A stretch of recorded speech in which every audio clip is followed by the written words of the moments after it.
Welcome, everybody. It's another edition of the NRW Checkpoint with two of the most stylish men in gaming. Myself, WebsterStyle, the man, the voice of fragrance, and of course, my man, Brian Sapph. Brian, how are you doing today, sir? I am doing another day of life. Hey, we can't ask for nothing else, can we? Now, Brian, real quick, do you have the PS4 VR? No. Okay. All right. And I asked that because I wasn't sure if you went to VR gaming or not, because just a day or so ago, Sony announced that the PS VR 2 is coming Yeah. out in February for the tune of50. $549. That's more than the PS5. And I said that exact same thing when I was recording my podcast. I'm like, that is more than the console that you have to hook it up to Right. in order to play it. So you're talking about, now, again, I always tell people I'm not a PlayStation owner or a gamer, but I'm a gamer in general. And one of the things that consoles, in theory, brought was that they lowered the bar of entry into VR. And you Okay. saw very good adoption with the PlayStation VR, with the original, with the PlayStation 4. That retailed for 400, but you still had to buy the controllers with it, or the Move controllers. So there was Mhm. still about another $50 or so, whatever it was. So, but it was still a reasonably priced edition for what it was at the time. Now, I understand that with this VR2, price wise, for what you're getting, and again, I'm not somebody who's in the VR, Mhm. it's not bad. But again, you're looking at a mass market product. You're not looking at the ACC Vibe or the Valve unit is like $1,000, or you're not looking at some of the more high end VR um, devices that you can attach to a higher end PC. Right. That's not for the mainstream. And I find it interesting that you have this high point of entry, this for this mass market mainstream item, Mhm. when we have VR devices. The Oculus Quest, the Meta Quest has now gone up $100, so it's like 499. To me, 499, 399. Either way, for a self-contained unit, the metaverse and VR is supposed to be the next big thing. Mhm. It's not going to be the next big thing if people are paying an arm and a leg to get into it. Yeah, and I really feel like this is I mean, from a tech standpoint, right? Like we Mm-hmm. are talking about like state of the art technology, like VR is kind of I don't want to say unexplored territory because VR has been around for quite some time. Right. But as far as like the more affordable side of mainstream consumption, it's relatively new. So I can Right. understand like a price tag that is, somewhat in the hundreds, but I'm looking at it and I'm like, okay, so if I buy a PlayStation 5 for $500, then I have to buy the VR for $550. Like I'm spending $1,000 on hardware when, like you said, you have the Oculus or the Quest or whatever, the Meta thing or whatever, that's like priced differently. And it, like I said, Yeah. self-contained. You can pretty much tap that into any kind of standard PC that you could buy from Walmart or something. Like Right. there's not much that you need to do it. Which I mean, Right. it's not much as you need to play for the PlayStation VR. You just need a PlayStation. But I don't know. I'm on the fence about these prices because like I said, from a technological standpoint, I get it. It's new technology, and they're trying to make sure that they getting their money's worth out of what they spend on it and stuff like that. But then on the other hand, it's like if you want to introduce people to something new, I don't think a price tag that high, paired with the fact that PlayStation 5 is still, I mean, it's more accessible than it was this time last year, but still not the most easiest thing to come by. So it's kind of Right. like, I don't know. Maybe this came out a little bit too soon, but then at the same time, like Yeah. a They bunch of did. people have PlayStation 5s now. So I agree. This is something they didn't have to rush, and this is yeah, that's what I'm why saying. I didn't understand it. And again, they could have waited a little bit longer to get more of an install base, especially since the PS4 VR games aren't backwards compatible with the VR2. I'm like, okay, so if you are in the VR, Mm-hmm. you can't even bring your games over to the new system, a new VR unit. So it's almost like, what's the point of even getting that? Am I Mm-hmm. if I'm in that sector and made that investment, why am I getting that now when it Yeah. first comes out? And two, I feel like it's a little tone deaf with their customer, because Sony's been doing a lot of it lately. And again, this isn't directly related to it, but especially in a week where Microsoft makes an announcement that they are losing $100 to $200 on every console Yeah. to subsidize the console to get it out and then make money in other ways. Mm-hmm. Yet you are now raising your prices, and not just that, you're bringing out an attachment to your console that is more than your console. It Right. just, again, capitalism is capitalism, but Yes. it just, as a gamer, it just don't feel right. It doesn't. It don't feel Right. right at all. And I've been struggling with it ever since I heard the news, because I'm like, on one hand, I already know I'm not getting this VR2, at least not anytime soon. I'm not like super into virtual reality games. I still find them to be, I don't know. I just something about it. I don't know. I grew up on controllers in my hand. So it's kind of like Right. and watching a television screen. So it's kind of like I'm more accustomed to that, and I'm not necessarily interested in the evolution just yet. But then on the other hand, it's kind of like, I mean, people are gonna buy this. It's gonna come one day. I Mm-hmm. just think we're a lot further away than where they want us to be. Right, and I think that's what it is. Yeah. I think that's a good assessment of it. They're rushing the player base. I don't think like I don't know. I feel like we lost time because of COVID, and everybody that Yeah. has a product to sell, they're just like, forget that. Like it's in the past now. Buy our stuff, and it's kind of like, okay, Right. we're Yeah. having trouble with money right Yeah. now. These people clearly haven't been grocery shopping. Right, right. But I uh, mean, so like I said, somebody's gonna buy it. yeah, I somebody's gonna know, buy it. Yeah. especially with like Sony, Microsoft, all of the gaming people, they count on people like tech nerds who are like, it doesn't matter how much it costs, I'm gonna buy it. It's the new thing on the thing or whatever. Like they count on stuff like that. So I wouldn't be surprised if this comes out and then something happens where there's a price drop or a bundle situation for the holiday season. I also heard about Sony coming out with a PlayStation that's supposed to have a detachable hard drive to it or Yeah, I heard disk about that too. drive. Yeah. Yeah, so it's like I don't know. They fishing for money, and it's understandable, but at the same time, it's not because look at your consumers right now. Look, sales are down, but they still making money hand over foot, hand over fist. Yeah, So I'm like, I right. don't feel sorry for Sony. I I don't don't feel either. sorry for any of these companies at the moment. So for them to bring out anything, whether it's Sony, Microsoft, Nintendo, at this sort of price point in this kind of economy, and then the game lineup that's supposed to be coming out within the next year launch window is not exactly inspiring for me to want to get VR.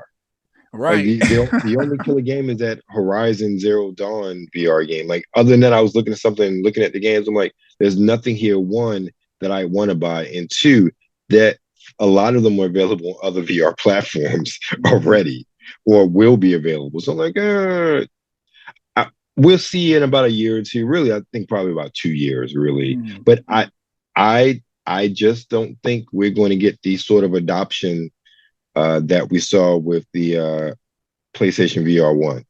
I don't think so. Unless there's some Yeah, killer app that comes out, I just don't see it happening like it did the first time. I don't either. And honestly, I really feel like this is Sony doing what they can to get ahead of Microsoft because I don't know, is the Oculus and these other like No. different VR Microsoft Microsoft does not care about VR and whatsoever. it's apparent. But I feel like at some point, because Meta is making the strides that it's making and PlayStation is doing what it's doing, or Sony or whatever, I feel like they're gonna get their hand into it, and Sony is gonna be like miles ahead. And that's probably the goal. I just feel like Sony, when it comes to Yeah. PlayStation and their whole gaming division, they really strive to like be first at a bunch of stuff, and then Xbox just kind of comes along. But I don't know. I'm not interested. I don't. Yeah, I I just agree. there's tons of games coming out on PlayStation 5 that have nothing to do with VR that I'm way more interested in playing. So I'd rather spend my money on those. Right, I agree. Speaking of games, let's talk about some of my more prominent releases this week. Mm-hmm. First up is Ghost Song. This is on the PS4, 5, Xbox One, SX, Switch, and PC, and also on Game Pass. It's Mm-hmm. an action game. It's a Metroidvania style game with particular emphasis on atmosphere, isolation, and mystery. Take control of a lost, nameless soul in search of answers and purpose. Delve the depths of the treacherous world Lorien 5 to uncover its secrets, meet its inhabitants, and face your greatest fears. Hmm. So, and that actually, Metroidvania. That yes, I like those words. I like that word. yes. Well, I will say it dropped today on Game Pass. I was playing it before we recorded, just to kind of get a feel for it. Since it's Okay. on Game Pass, let me try it out. Mm. I feel like I'm playing a Metroid game.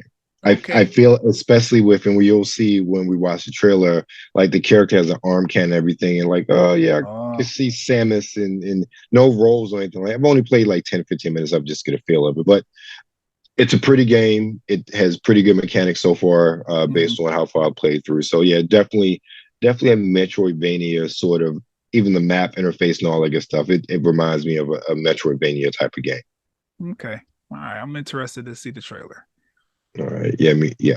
Next up is a game that just from the title alone, and then I read the description, like, oh, we gotta watch the trailer for this. It's Yeah. How to Say Goodbye. Is coming out for Switch, PC, and mobile. It's a puzzle game. So it is a narrative puzzle game where you interact with the illustrations to help a group of ghosts reach the other side. As you progress, you discover the story of a character recently turned into a ghost and lost in an unknown world. Your task is to help them find peace. Mm-hmm. Like that It, just sounds like, oh, I want to see this. yeah. It kind of reminds me of Spiritfarer or Far, however you guys pronounce Yes, it. I remember that. Yes. Yeah, I think if I'm not mistaken, I may have heard about this game before, but yeah, definitely want to check the trailer out because it's that whole concept to me is very, very interesting. I This agree. just because I don't think just we as a society do a good job of like making sure our youth know how to deal with grief and like loss Hmm. and death and stuff like that. So anytime I see like the developers taking that and trying to make it palatable for the today's generation to like play it in the game or whatever and kind of, you know, Yes. subconsciously learn how to deal with something that's traumatic as death and stuff, I really feel like that's a cool genre to tap into. So I'm interested. Now, I agree with you totally on that one. Next up, we go from the more lighthearted aspects of ghosts and goblins to something a bit more terrifying. And this game is the Chant. It's on PS5, Xbox X, S, and X, and then PC. It's an action game. It's an action horror game set in on the tormented grounds of a new age cult that fulfills players' thrill of supernatural horrors dealing with the dark sides of spirituality and cultism, and untangles terrifying revelations about the universe. Mm. So yeah, we definitely had to watch the trailer for that one. I figured you would want to see that. I feel A like they horror missed their buff. launch window by like a week because that should have come out like in October during Halloween Yeah, I time was and just getting everything. ready to say like this is I feel like they might have missed the market just a tad bit, but plenty of horror games make it year round. So Yes, if it's that's good, true. they'll do fine. Right, right, exactly. Next up, we have the Entropy Center. This is on PS4, 5, Xbox One S, X, and PC. It's a puzzle game. It's a first-person shooter puzzle game built around a unique puzzle mechanic that allows players to think in reverse and overcome seemingly impossible obstacles. So that sounds interesting. We're not watching a trailer for that one, but it does Mm, sound like an interesting premise for a game. yeah. What is this think in reverse? Right, exactly. All right. So next up, we have WRC Generations, PS4, 5, Xbox One, SX, and PC. This is the WRC racing game series, Okay. off-road sort of racing, so rally racing. So not too much really to describe about that one. Right. It's rally It's racing. You know. Next up, we have Demon Throttle, and this is for the Switch. This is an action game. It tells the story of a beautiful vampiress and dusty gunslinger on a quest for revenge against a demon that stole her mystical chalice and slept with his estranged wife. Now, the two unlikely companions must blast their way through exactly 4 monstrous generals and their domains to lift the demon's curse and exact their revenge. I had to pull a trailer for this. I'm glad. I was like, say what now? Oh, we have to watch a trailer for this. I need some more story on that one. Right, exactly. and last of the new releases, we had a couple other releases that came out this week. One was It Takes Two, which came out last year. That finally came out for the Switch. So if you're interested now when the Switch is out, but the last new release this year is Harvestella, and this is Switch and PC. And I say the best for last when it comes to you, Brian, because it's from, of course, your favorite developer, publisher, Square Enix. It is an RPG sim. And in this game, it's a life simulation role-playing video game developed by Square Enix and Livewire and published by Square Enix. Through the changing seasons, explore a vibrant world filled with mystery, tend your crops, make new friends, face enemies in dynamic combat, and unravel the mystery of the season of death, Quietus. Now, we are not watching a trailer for that one, but it sounds like a cross between Animal Crossing, Harvest Moon, and Final Fantasy. yeah, and it's because it's Square Enix, it's probably gonna look a lot like Final Fantasy as well. Right. But that's really cool. Harvestella, I might have to check that out on my own time, just because I miss Harvest Moon just as a game. And then on top of that, I get to fight in this one. I'll check it out. Right, exactly. So let's get to our trailers. First up, we have Demon Throttle. Demon Throttle. They better say it like that.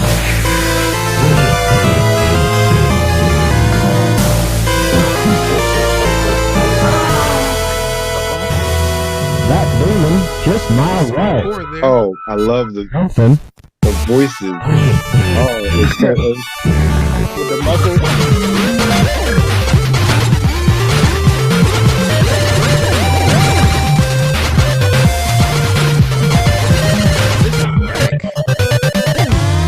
Such a fun co-op. Oh, I love that.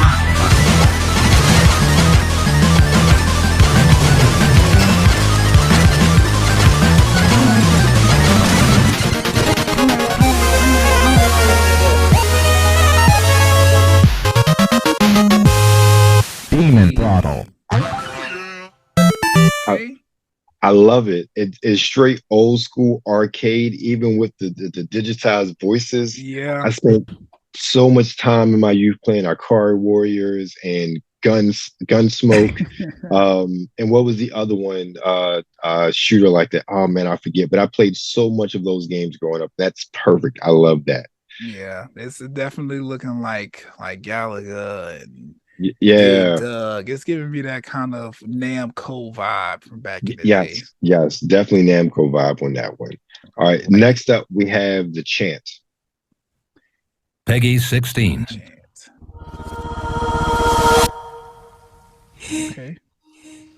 Look at that water. This is good. Right. It looks good. Hey, Kim. It's me, Jess. Maybe we should talk about, that thing you mentioned? The retreat? I'm in. Isn't it incredible? Now this is wild.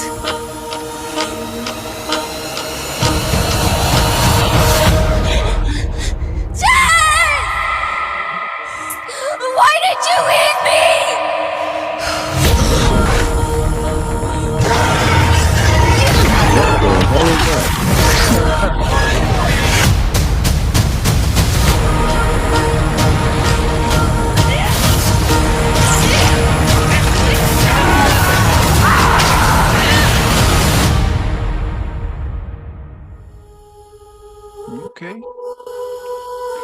Now, Now, see, what I like but about this like game. So based on what I saw in the trailer just now, the character doesn't look like she's like, oh, she got some hidden like magical powers. She doesn't look right, like, she fighting like somebody will fight if they were to get, randomly attacked by some orange haired monster on an right, island for a cult or something. She's not no superhero. These are regular throw my book at you and try to fight you off with my hands and feet kind of action. exactly, And I like that realistic take on this kind of stuff because exactly. a lot of times we get horror games and the main characters turn out to be the chosen one and they got all of these special abilities and stuff that no regular human would have. I like that they're keeping it really like, this could happen to you. I like that. Right. I agree. I was really blown away by the graphics. I guess why it's only on current gen systems and not on previous gen.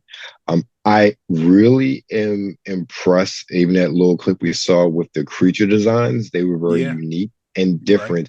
And I don't know why I got Alan Wake vibes from that one. I'm not sure why, but I just did. And again, that's not a bad thing. That's more so, I guess, how it seemed like she controlled it reminded me a lot of the original Alan Wake game. So that's definitely a fascinating title to look into. Yeah, I agree. All right. So let's get into some friendly ghosts. Hopefully, in this case, it's how to say goodbye.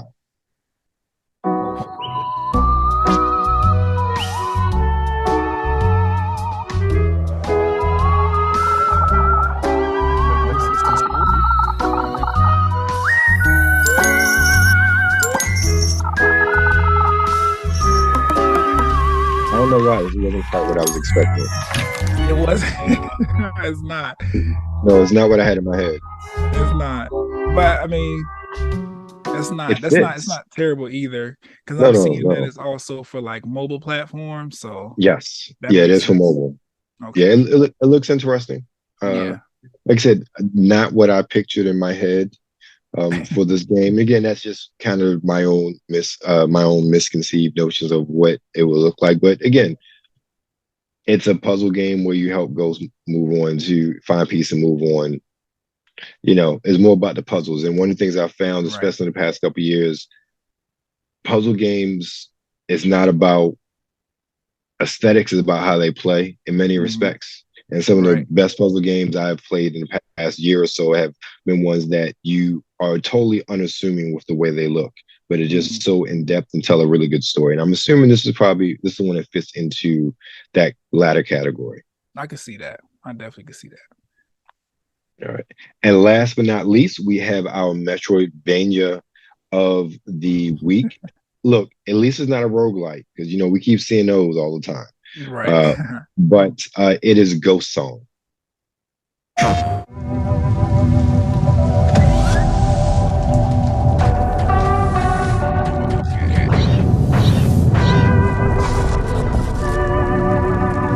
It's a side scrolling. How many times do you have to get shit?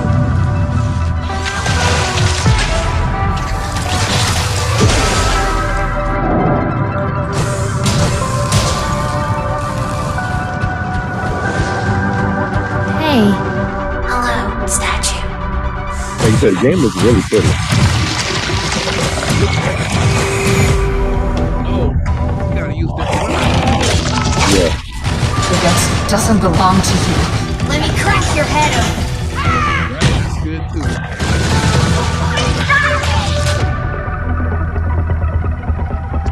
I like the art style. Yeah, it's really fun. It's really pretty.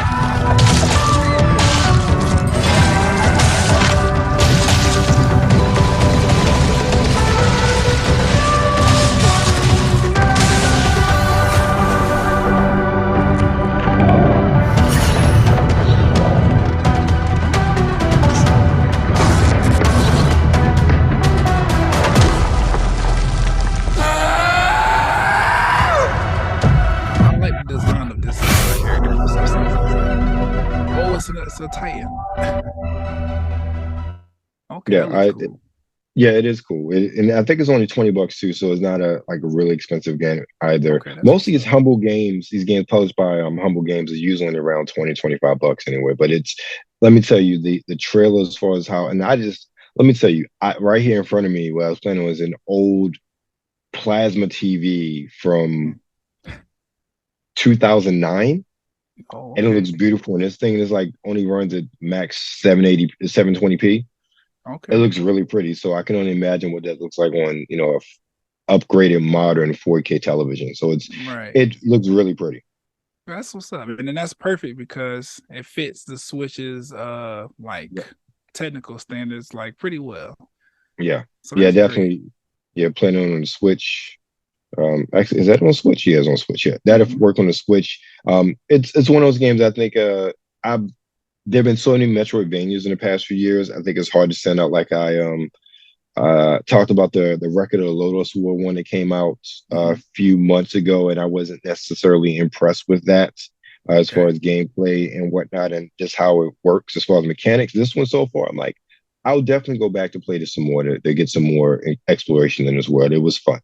Yeah, this one was cool. I'm interested. Hmm. Yep. So Brian, tell us what's going on with you this week. Um, I'm currently recording and editing another episode of the Talk+Play blerdcast that should be coming out next week because there's a lot of music coming out actually tonight. I'm excited. There's a lot of music coming out tonight that I really want to sit down with and cover on the next episode. So top of next week that should be out. And food, I'm really interested in eating something that'll be great. And then bedtime and things like that. Like I'm adulting out here, and then Right. also enjoying the fruits of the culture that I'm a part of, hip hop and Gotcha. gaming and stuff. So we out here. Sounds good to me. So this week, the episode 133 of the Sartorian Geek podcast dropped way late, like literally at the time of this recording. I just dropped it this morning when it should have dropped on Saturday. But hey, it happens.